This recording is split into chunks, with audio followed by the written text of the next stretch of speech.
Olá pessoal, tudo bom? Hoje nós vamos falar sobre o princípio do equilíbrio de solubilidade e tentar entender como funciona a solubilidade dos sais que são pouco solúveis em solução aquosa. Primeiramente, nós vamos definir o que é solubilidade. A solubilidade é definida como sendo a quantidade máxima em gramas, tá? Então isso é muito importante, de soluto que pode ser dissolvida em 100 gramas de um determinado solvente, numa temperatura em específico. A temperatura ela precisa ser indicada justamente porque ela tem um efeito sobre a solubilidade, podendo aumentar ou diminuir a solubilidade de sais. Veja aqui como exemplo como as solubilidades são distintas. Nós temos o cloreto de sódio, cuja solubilidade dele é de 36 gramas por 100 gramas de água. Então, aqui eu estou considerando como solvente a água. Então, em 100 gramas de água, eu consigo dissolver 36 gramas de cloreto de sódio na temperatura de 20 graus Celsius. Okay? Pode ser que com um outro solvente, essa solubilidade se altere. Veja só o sulfato de cálcio. O sulfato de cálcio, a solubilidade dele é 0,2 gramas para 100 gramas de água. Normalmente a 20 graus, né, a gente sabe que a densidade da água é 1 e por isso, às vezes, a solubilidade ela é representada por grama por litro, principalmente para soluções aquosas. Tá? Essa unidade aqui não se refere somente à água, a gente pode usar outros solventes também. Por convenção, essa é a definição de solubilidade, mas a IUPAC ela permite que nós representemos a solubilidade, né, em outras unidades de concentração. Então, é muito comum encontrarmos a unidade em gramas por litro e em mol por litro, mas podemos nos referir à solubilidade de acordo com a conveniência da medida que está sendo feita em molalidade ou ainda em fração molar. Antes da gente falar da solubilidade em si, nós precisamos entender que as soluções são classificadas de acordo com a quantidade de soluto que está dissolvida dentro desta solução. As soluções podem ser insaturadas quando não contém, né, uma quantidade de soluto máxima permitida de acordo com a definição da solubilidade. Normalmente o soluto aqui ele está dissolvido numa quantidade inferior à solubilidade possível. Então, por exemplo, seria dizer lá para o cloreto de sódio que tem uma solubilidade de 36 gramas por 100 gramas de água, seria dizer que eu teria uma solução de 15 gramas em 100 gramas de água. Isso caracteriza uma solução insaturada, pois eu não tenho a quantidade, né, especificada, a quantidade máxima especificada para a solubilidade desse sal em 100 gramas de água, obviamente numa temperatura de 20 graus. Temos também a solução classificada como sendo saturada quando nós temos a quantidade máxima de soluto permitida para aquela massa de solvente. Tá? Que é o caso, então, uma solução saturada de cloreto de sódio teria a concentração de 36 gramas por 100 gramas de água. Nesse caso, nós temos exatamente a quantidade máxima permitida de ser dissolvida em 100 gramas de água a 20 graus Celsius. Então, nós temos uma solução saturada.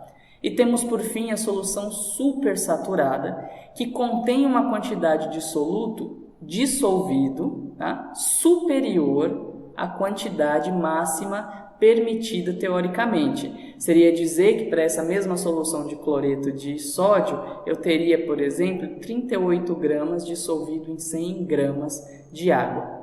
Isso é possível? Em algumas condições é possível, no entanto, as soluções supersaturadas elas são muito instáveis e elas não permanecem nessa condição por muito tempo. Qualquer perturbação do sistema, uma agitação, uma vibração, faz com que a solução se desestabilize. E aí o que nós vamos observar é que ela retorna a formar uma solução saturada, então 36 gramas por 100 gramas de água, e que o excedente, né, que nós tínhamos conseguido dissolver vai estar na solução na forma de sólido. Então nós teríamos 2 gramas no estado sólido. E então nós temos uma solução saturada em equilíbrio com o seu sal no estado sólido.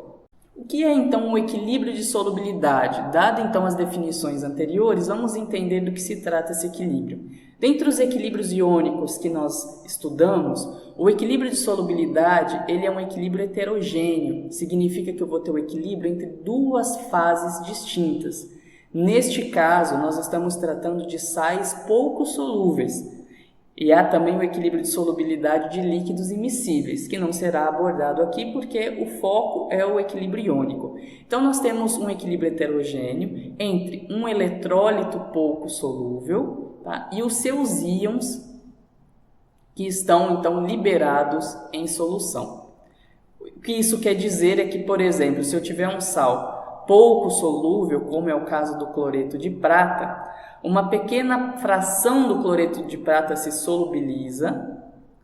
Essa fração que solubiliza, ela também vai dissociar. Então, aqui nós temos um fenômeno de solubilização. E depois nós temos um fenômeno de dissociação. Então, uma pequena fração desse sal solubiliza e permanece nessa forma associada. E essa forma associada pode dissociar completamente ou não. Tá? Alguns sais apresentam esse comportamento de uma pequena fração solubilizar, mas não dissociar. E aí nós temos o que a gente chama de solubilidade intrínseca, né? Determinada por S0, que nós vamos discutir isso em outro vídeo. Tá? Grande parte dos eletrólitos pouco solúveis, desses sais pouco solúveis, eles solubilizam e ao solubilizar eles dissociam praticamente 100%. Por isso que muitas vezes nós não representamos essa etapa do processo, né, do equilíbrio de solubilidade, e nós representamos diretamente o equilíbrio entre o composto no estado sólido e os seus íons em solução. Desta forma, nós negligenciamos essa solubilidade intrínseca. Nós vamos falar isso mais para frente. Então, o que nós precisamos ter em mente é que a maioria dos sais que são pouco solúveis, eles estão totalmente dissociados em solução aquosa saturada. Isso não quer dizer que todo sal que está na solução está solubilizado, mas que a fração que solubilizou está completamente dissociada, ou seja, liberou os íons em solução. Aqui é a formação do cloreto de prata, né? A gente colocando um pouco de cloreto numa solução contendo íons prata e a gente observa a formação de um sólido branco. Para a gente trabalhar matematicamente com esse conceito de solubilidade, nós precisamos definir uma grandeza chamada de produto de solubilidade, representado por KPS ou KS. Vamos considerar então um eletrólito que seja pouco solúvel. É importante a gente dizer neste momento que a gente fala muito sobre eletrólito pouco solúvel ou muitas vezes usamos o termo insolúvel. Eles podem ser aplicados como sendo análogos, mas a ideia principal é que os eletrólitos são pouco solúveis. Mesmo aqueles que a gente diz que é insolúvel, ele consegue solubilizar numa fração mínima, mas ele solubiliza. Por isso que nós preferimos utilizar a denominação de eletrólito ou sal pouco solúvel. Imagine esse eletrólito de estrutura MXAY, e aqui nós estamos considerando que todo o sólido que dissolve, ele já se dissocia, então nós não vamos reescrever aquela etapa do sólido, né, na sua forma associada, então nós teríamos essa equação química ocorrendo dentro dessa reação.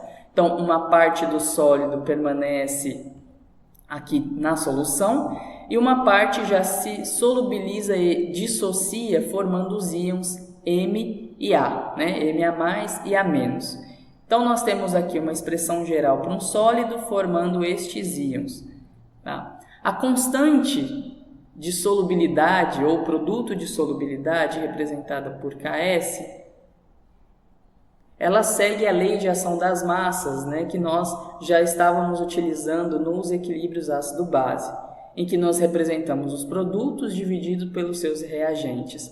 Neste caso, a gente observa que nos nossos produtos nós temos os íons, e aí nós vamos representar que é a concentração deste íon elevado ao seu coeficiente estequiométrico, vezes aqui então A, carga x menos, elevado ao seu coeficiente estequiométrico, que é Y. Lembrando que o sólido não entra na expressão, porque ele tem atividade igual a 1, ou a gente pode dizer que a sua concentração é constante, né? Então ele fica restrito a este lado da equação. Então, o produto de solubilidade ele é representado desta forma, de modo geral, para qualquer sal. Então, isso aqui é uma expressão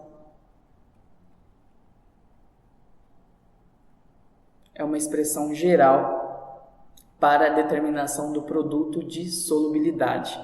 Okay? Vamos fazer algum exemplo aqui. Nós temos aqui um sal pouco solúvel, que é o fosfato de chumbo, e quando ele solubiliza, nós temos, e dissocia, nós temos aqui o chumbo 2 e o fosfato 3. Qual seria a expressão do produto de solubilidade para este sal? Nós teríamos KPS é igual chumbo elevado ao cubo vezes o fosfato elevado ao quadrado. Então, esse seria o produto de solubilidade para esse sal. E o fluoreto de cálcio? Mesma coisa. KPS para o fluoreto de cálcio seria o cálcio, 2+, vezes o fluoreto elevado a seu coeficiente estequiométrico. Essa é a definição de produto de solubilidade. O produto de solubilidade diz o seguinte, que o produto das concentrações dos íons presentes em solução, elevado aos seus respectivos coeficientes estequiométricos, vai ser sempre uma constante. Essa constante é exatamente o que a gente chama de produto de solubilidade. Como que a gente interpreta o valor dessas constantes? Como nós estamos falando de compostos pouco solúveis, o KPS vai refletir essa solubilidade. Então, a grandeza do KPS vai mostrar o quão pouco solúvel é esse composto. Então, quanto menor o valor da constante, menos solúvel é esse composto. Então, olha só aqui o hidróxido de alumínio. O hidróxido de alumínio tem uma grandeza da ordem de 10 a menos 34 no seu KPS. Então, ele é pouquíssimo solúvel. Vamos pegar um outro sal aqui que é um pouco mais solúvel. Por exemplo, o hidróxido de cálcio.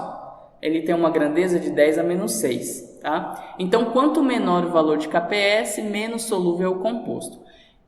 Importante, para comparar a solubilidade, quem é mais solúvel ou menos solúvel, eu posso olhar os valores de KPS, mas isso só funciona para sais de mesma proporção.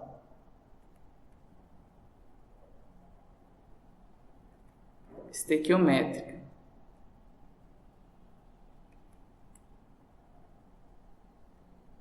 Ou seja, eu só posso olhar os valores de KPS se eles tiverem exatamente a mesma fórmula, a mesma proporção entre cátion e ânion. Tá? Então, para eu comparar a solubilidade, eu vou comparar aqui, solubilidade do sulfato de bário com o carbonato de bário. Qual é a semelhança entre eles? Tanto o carbonato de bário e o sulfato de bário são sal que tem a proporção 1:1. Um cátion para um ânion, um cátion para o ânion. Então, nessa situação, para eu dizer quem é mais solúvel, eu posso olhar diretamente os valores de KPS. Então, 5 vezes 10 a menos 9 e 1 vezes 10 a menos 10. O mais solúvel é aquele que tem o maior KPS. Então, o carbonato de bário é o mais solúvel. Se a estrutura do sal for distinta, vamos pegar aqui uma estrutura distinta. Esses dois, nós temos aqui carbonato de cálcio e fluoreto de cálcio. O carbonato de cálcio tem uma estrutura um cálcio e um carbonato. Aqui eu já tenho a estrutura um cálcio para 2 fluoretos. Eu não posso comparar o valor de KPS para dizer qual deles é mais solúvel. Neste caso, quando a estequiometria deste sal ele é diferente, eu sou obrigado a calcular a solubilidade. Então, nesse caso, quando a estequiometria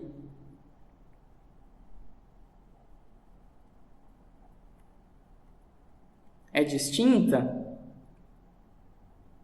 eu só posso comparar quem é mais solúvel ou menos solúvel se eu determinar a solubilidade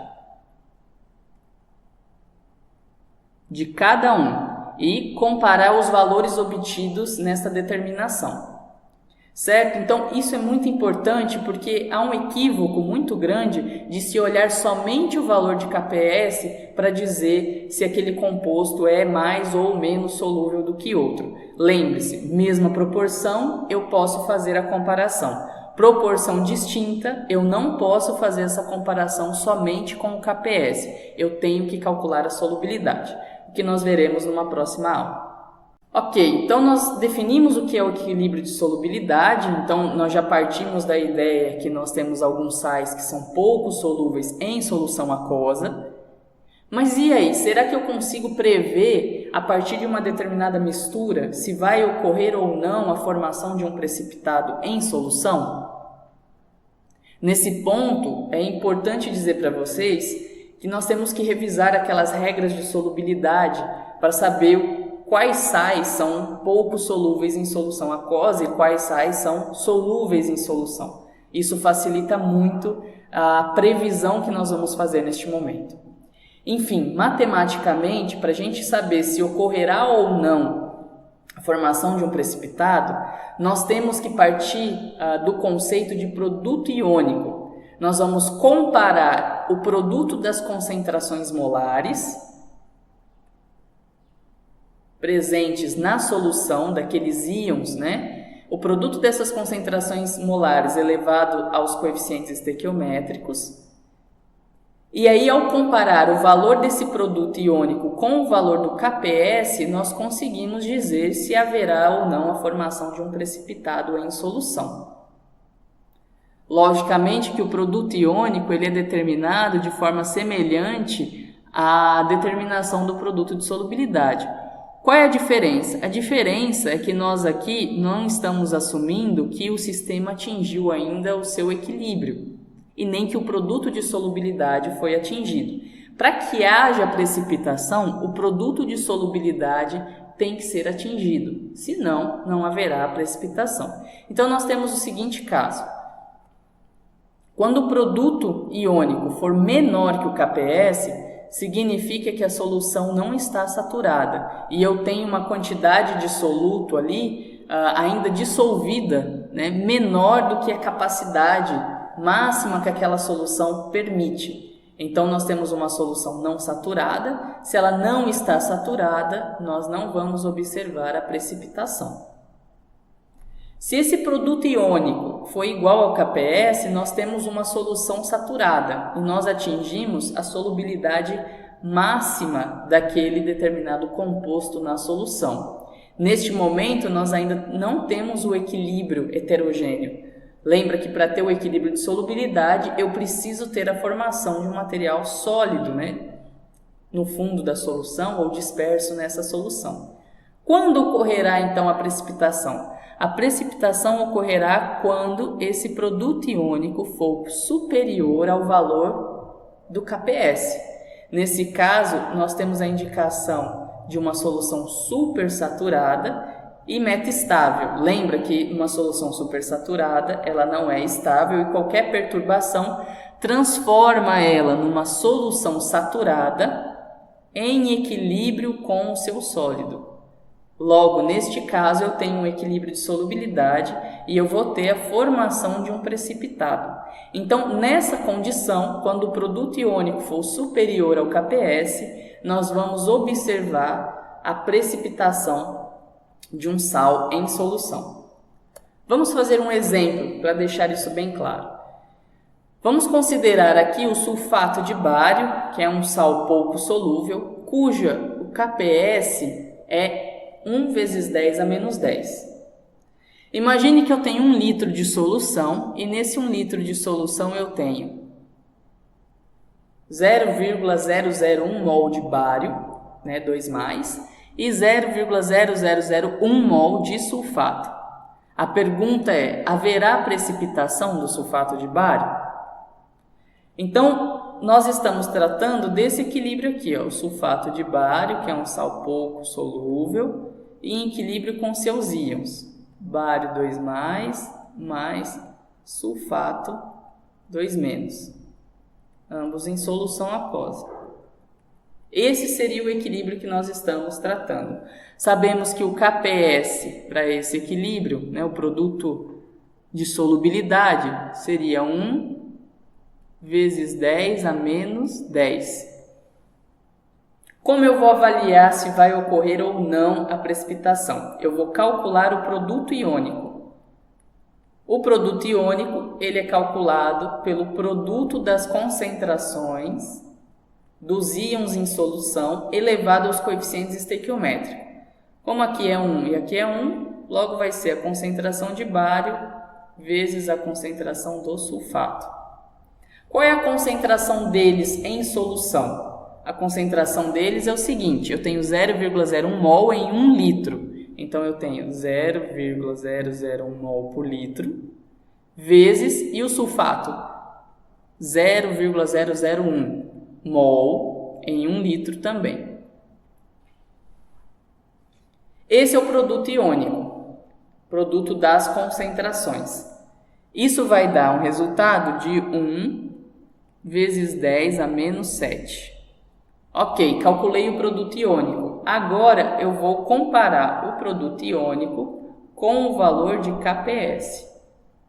O produto iônico é 1 vezes 10 a menos 7. E o KPS, que é o produto de solubilidade, 1 vezes 10 a menos 10. Neste caso, a gente observa que o produto iônico é maior que o KPS, ó, que é 10 a menos 7 e aqui é 10 a menos 10. Esse número é menor do que esse aqui. Satisfazendo a condição que nós vimos no slide anterior, para que haja precipitação, o produto iônico tem que ser maior que o KPS. Aqui o produto iônico é maior que o KPS, logo a gente pode afirmar que haverá precipitação.